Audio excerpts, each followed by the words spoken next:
Dear दोस्तों, मैं professor doctor Muralidhar हूँ, ऑर्थोपेडिक सर्जन। तुमकुर प्लेस में प्रैक्टिस कर रहा हूँ। वो प्लेस करीबन बेंगलुरु से 70 किलोमीटर दूर है, कर्नाटक में है। मैं पिछले 20 साल से KSRTC बस स्टैंड का जो सामने मेरा वर्किंग प्लेस है तुमकुर में, उधर प्रैक्टिस कर रहा हूँ। मैं लगभग 180 यूट्यूब वीडियो कर चुका हूँ। पहले मैं मेरा मातृभाषा कन्नड़ में करता था, लेकिन डिमांड होते होते मेरा पेशेंट्स सब लोग है, इवन बेंगलोर से पेशेंट्स सब लोग आता है, सेठ लोग आते हैं, जैस लोग आते हैं। उन लोगों ने पूछा कि आप सिर्फ कन्नड़ में कर रहे हैं, आपको मालूम नहीं पड़ रहा है, आप क्यों हिंदी में नहीं करेंगे? ठीक है भैया, बल्कि मैं अभी हिंदी में भी कर रहा हूँ, इंग्लिश में भी कर रहा हूँ, तीनों लैंग्वेज में मेरा वीडियोस आ रहा है। मेरा सिंसियर रिक्वेस्ट है, ऑलरेडी 5,000 के ऊपर सब्सक्रिप्शन हो गए हैं। आप भी दया करके उसका सब्सक्रिप्शन कर दीजिएगा। हेल्थ का जो है ऑलरेडी 180 वीडियोस बना चुका हूँ, तो आप भी देखिएगा, आपका फैमिली फ्रेंड्स को भी फॉरवर्ड कीजिए, उनको भी देखने को बोलिएगा, क्योंकि हेल्थ इज वेल्थ है। स्वस्थ रहना है, मस्त रहना है, वो हमारा ये है। सो स्वस्थ मस्त रहने के लिए आप क्या करना चाहिए? ऐसे हेल्थ वीडियोस को बराबर देखना चाहिए। उनका जो हेल्थ टिप्स है उनको आप सिर्फ देखने में फ़ायदा नहीं, उनको आप प्रैक्टिस भी करना चाहिए। आप प्रैक्टिस करने में क्या आपका तंदुरुस्ती अच्छा होता है, आपकी हेल्थी हो जाती है, तो बीमारी भी कम हो जाती है। अगर जो बीमार है तो उसको इलाज भी मिल जाता है। ठीक है, तो ठीक है, आज का मेरा टॉपिक है सयाटिका। आपने बहुत सुना होगा, सयाटिका हो गया है, सयाटिका पेन हो गया है, लोअर बैक पेन, रेडिएटिंग हो रहा है, लेग पूरा दर्द हो रहा है करके बहुत लोग पेशेंट्स ऐसा प्रॉब्लम फेस करता है। मेरा एक दिन भी OPD एक केस सयाटिका देखने में नहीं क्लोज होता है, नहीं बंद होता है। तो एक ना एक केस होता ही है, क्यों? एक बहुत कोई केसेस होता है, लेकिन एक तो मिनिमम वही रहता है OPD में। तो सयाटिका बारे में मैं बताता हूँ। बेसिकली सयाटिका बोलो तो क्या है ना, एक सयाटिका का नर्व आता है, वो हमारा कमर के नीचे, कमर के लुम्बार प्लेक्सर करके बोलते हैं, उधर से शुरू हो जाके हमारा ग्लूटेल एरिया, उधर से आपका राम एरिया को जाके नीचे तलवे तक चले जाती, पाँव तक चले जाती।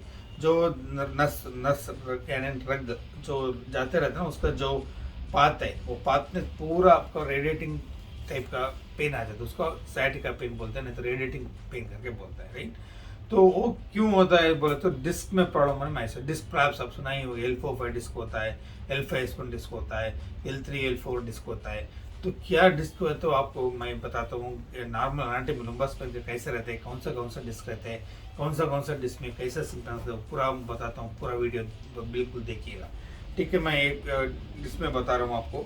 देखिए, नॉर्मल वर्टिब्रल कॉलम ऐसा रहता है, सिर से सर्वाइकल C1 C7 वर्टिब्रा रहता है, T1 to 12 vertebra, L1 to L5 vertebra रहता है, उसके साथ में आपका सेक्रम रहता है, सब रहता है। तो ये वर्टिब्रा रहते हैं, उनके बीच में जो है ना, ये हम डिस्क बोलते हैं। उसका दो हड्डी के बीच में होल रहते हैं, उसको इंटरवर्टिब्रल फोरामेना बोलता है। ये आपका हमारा वर्टिब्रल कॉलम है। आप इधर देखें तो देखिए, ये ना वर्टिब्रा बोलते हैं। दो वर्टिब्रा के बीच में जो डिस्क रहता है ना, देखिए इधर लिख रहा है ना, नीला नीला, इसको डिस्क बोलते हैं। ये नॉर्मल डिस्क है। नॉर्मल डिस्क ऐसा, इंटरवर्टिब्रल डिस्क ऐसा रहता है। डिजेनरेटेड डिस्क है ना, ऐसे डिजेनरेशन हो जाके, उम्र होके थोड़ा चेंजेस हो जाके वो डिस्क का जो पानी है वो कम हो जाता है, उसका जो इलास्टिसिटी है उसका जो वो कम हो जाता है, उसके कारण में इसको डिजेनरेटेड डिस्क करके बोलते हैं। नहीं तो बल्जिंग डिस्क, आप कुछ वजन उठाया, कुछ ऐसा स्ट्रेन करने में डिस्क थोड़ा आगे बल्ज हो जाएगा, बल्जिंग डिस्क करके बोलते हैं। उसके बाद अर्निएटेड डिस्क, पहले स्टेज होता है डिस्क बल्ज, उसके बाद में और भी ज़्यादा प्रेशर पड़ गया तो डिस्क बाहर चला जाती है, उसको अर्निएटेड डिस्क प्रोलैप्स यानी अर्निएटेड डिस्क, उसको ये बोलते हैं डिस्क प्रोलैप्स। और डिस्क प्रोलैप्स होने में क्या होता है, आप देखिएगा, एक दो हड्डी के बीच में जो गैप है उसको इंटरवर्टिब्रल फोरामेना बोलते हैं। वो होल जो है ना, वो होल में आपको नर्व आता है। तो मैं दूसरा मॉडल में वो भी बताऊंगा आपने, ठीक है? तो डिस्क आने के बाद वो नर्व रूट के ऊपर प्रेशर पड़ जाएगा, समझे आपने? तो वही डिस्क प्रोलैप्स है, वही सयाटिका पेन प्रोड्यूस करता है, ठीक है? तो ये तो thinning of disc, one second degenerated disc होता है।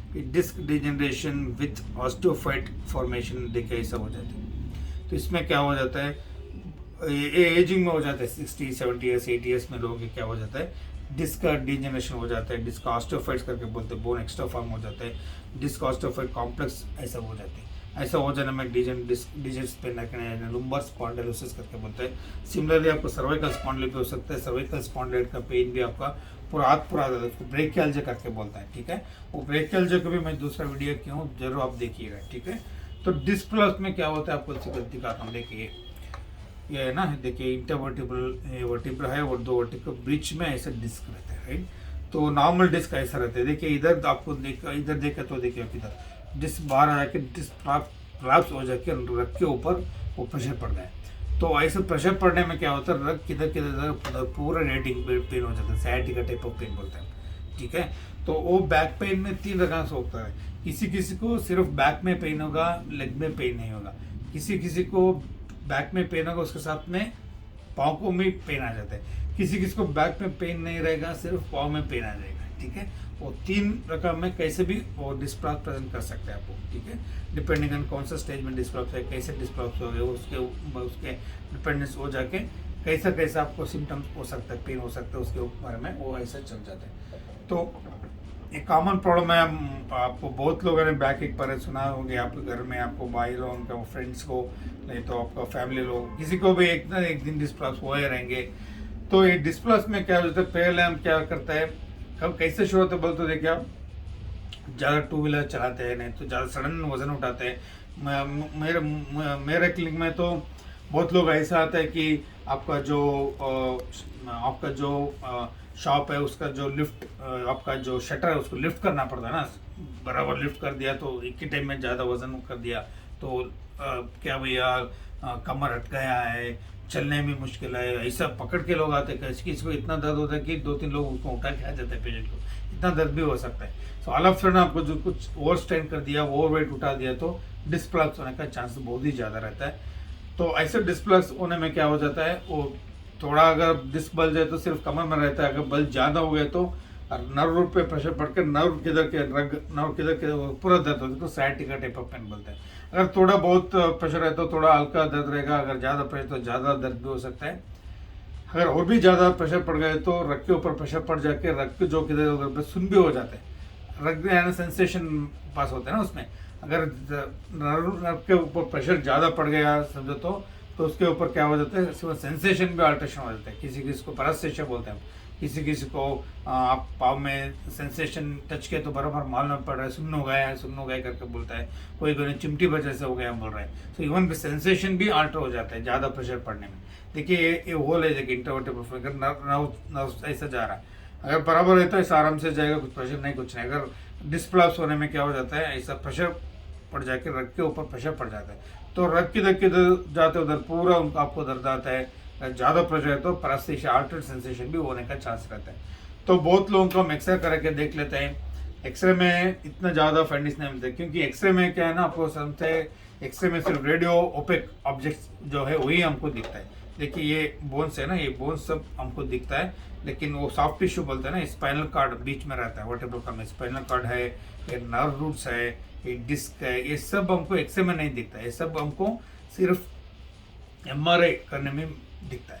सो MRI में क्या होता है, high resolution magnetic resonance imaging करके बोलते हैं, उसमें हमको पूरा डिटेल्स पता होता है, कौन सा डिस्क में पता हो गया, कितना प्रॉब्लम हो गया, इधर डिस्क बल जाए क्या, नहीं तो डिस्प्लाप्स हो गया क्या, कितना ग्रेड में है, माइल्ड है क्या, मॉडरेट है क्या, सीवियर है क्या, पूरा हमको डिटेल्स MRI में पता हो जाएगा। लेकिन बहुत लोगों को MRI करने का जरूरत नहीं पड़ता है, बहुत लोगों को सिर्फ एक्सरे करा के उसको ट्रीटमेंट देना पड़ता है। ट्रीटमेंट देने क्या होता है, हम ऑब्जर्व स्ट्रिक्ट बेड रेस्ट बोलते हैं, 2 से 3 दिन नहीं तो 5 दिन के लिए बहुत बेड रेस्ट देना पड़ता है। देखिए रेस्ट बोले तो आराम से घर में रह लिया, बैठ के हूँ, मैं ऑफिस को छुट्टी डाल दिया हूँ, आराम से घर में बैठा हूँ, नहीं तो आराम से टीवी देख के कोई क्रिकेट मैच देख के बैठा हूँ, तो वैसा खेत रेस्ट नहीं होता है।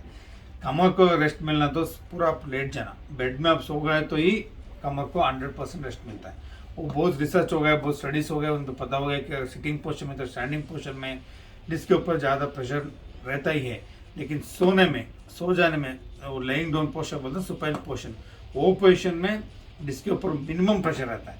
तो इसके हिसाब से अब बेड रेस्ट लेना चाहिए आदमी को 3 से 5 दिन। उसके साथ पेन किलर्स एनाल्जेसिक देते हैं, मसल रिलैक्सेशन देते हैं। अगर नर्व के ऊपर प्रेशर ज़्यादा रहे तो नर्व रिजेक्शन के लिए मिथाइलकोबालामिन का इंजेक्शन और दवा भी ऐसे तो सब दे सकते हैं। बहुत लोग यही ट्रीटमेंट में ठीक हो जाता है। अगर ये ट्रीटमेंट ठीक नहीं हुआ तो अगर उनका दर्द आपका हमारा ट्रीटमेंट में कम नहीं हो रहा है, नहीं तो दर्द ज़्यादा हो रहा है और उसका रग के ऊपर प्रेशर ज़्यादा पड़ जाके रग सुन्न हो रहा है और न्यूरोलॉजिकल डेफिसिट करके बोलते हैं, यानी नर्व रूट में प्रेशर ज़्यादा बढ़ जाके आदमी को वीकनेस हो जाती है, पाव वीकनेस हो जाती है, पाव ऊपर उठने को नहीं होता है, अंगूठे ऊपर नहीं करने को मुश्किल होता है। इस न्यूरोलॉजिकल डेफिसिट हो गया है तो भी हमको एमआरआई करना पड़ता है। और एक इमरजेंसी कंडीशन है कार्डिया इक्विवेलेंट सिंड्रोम करके बोलते हैं। कार्डिया इक्विवेलेंट सिंड्रोम का यानी एक्यूट डिस्क बड़ा बल्ज हो जाता है, डिस्प्लाप्स हो जाता है। हो जाने के बाद रग के ऊपर, स्पाइनल कार्ड के ऊपर ज़्यादा प्रेशर पड़ जाता है। इसे प्रेशर पड़ जाने में क्या होता है, किसी किसी आदमी को रिसर्च जाना, नहीं तो लेट्रिन हो जाना ही बंद हो जाता है, उसमें कंट्रोल निकल जाती, वो नहीं होता है। उसके साथ में फुट ड्रॉप हो जाता है, फुट ड्रॉप जो है फुट ड्रॉप बोलते हैं, फुट ड्रॉप हो जाता है, उसको फुट ऊपर उठाने को भी मुश्किल हो जाता है। ऐसे हो तो इमरजेंसी कंडीशन है, उसको तुरंत ऑपरेशन करके डिकम्प्रेशन करके डिस्क को निकाल देना चाहिए। ठीक है, तो बहुत लोगों के सर्जरी बिना इंप्रूवमेंट होने का चांस बहुत है। अगर इंप्रूवमेंट नहीं हो रहा है तो उसको एमआरआई स्कैन करना पड़ेगा। एमआरआई स्कैन में हमको डिटेल्स पता हो जाए कितना प्रॉब्लम है, क्या प्रॉब्लम है। अगर ह्यूज डिस्क है, नर्व के ऊपर ज़्यादा प्रेशर पड़ रहा है तो उसको ऑपरेशन करके डिस्केक्टमी करना चाहिए। कि लैमिनेक्टमी डिस्केक्टमी करके बोलते हैं, माइक्रो डिस्केक्टमी करके बोलते हैं, तो फोरामिनेक्टमी करके बोलते हैं। जो रग के ऊपर प्रेशर है उसको बेसिकली निकलना पड़ेगा। तो वो प्रेशर निकल जाए तो तुरंत ही रग के ऊपर प्रेशर कम हो जाएगा, पेशेंट को दर्द कम हो जाएगा, और नर्व रूट का जो प्रेशर कम हो गई तो वो रेडिएटिंग पेन भी कम हो जाएगा, पैरास्थीसिया भी कम हो जाएगा, सब कुछ ठीक हो जाएगा। ठीक है, लेकिन बहुत लोगों को सर्जरी के बिना करते तो किसी किसी लोगों को करना ही पड़ता है। तो यही ट्रीटमेंट है साइटिका के लिए। मेरा प्यारे दोस्तों, आपको मालूम हुआ कि मैं समझता हूँ ये बहुत यूज़फुल वीडियो है। बहुत लोगों ने मुझे पूछ रहा था, कन्नड़ा में करने के बहुत लोग पूछ रहे थे, हिंदी में भी करिए साहब, इंग्लिश में भी करिए। इंग्लिश में भी किया हूँ, किसी किसी का आपको दोस्त को अगर हिंदी नहीं समझते तो इंग्लिश में भी यही वीडियो किया हूँ, आप देख सकते हैं। तो यही था मेरा साइटिका के ऊपर पूरा इन्फॉर्मेशन। आपको कुछ डाउट है, आप कुछ जानना चाहते तो मेरे कमेंट बॉक्स में डाल सकते हैं। ज़रूर मेरा चैनल सब्सक्राइब कीजिएगा, ऐसा बहुत वीडियोस करते रहूँगा, आप ही देखिएगा, सबको भी दिखाएगा। All the best, wish U a very very healthy life.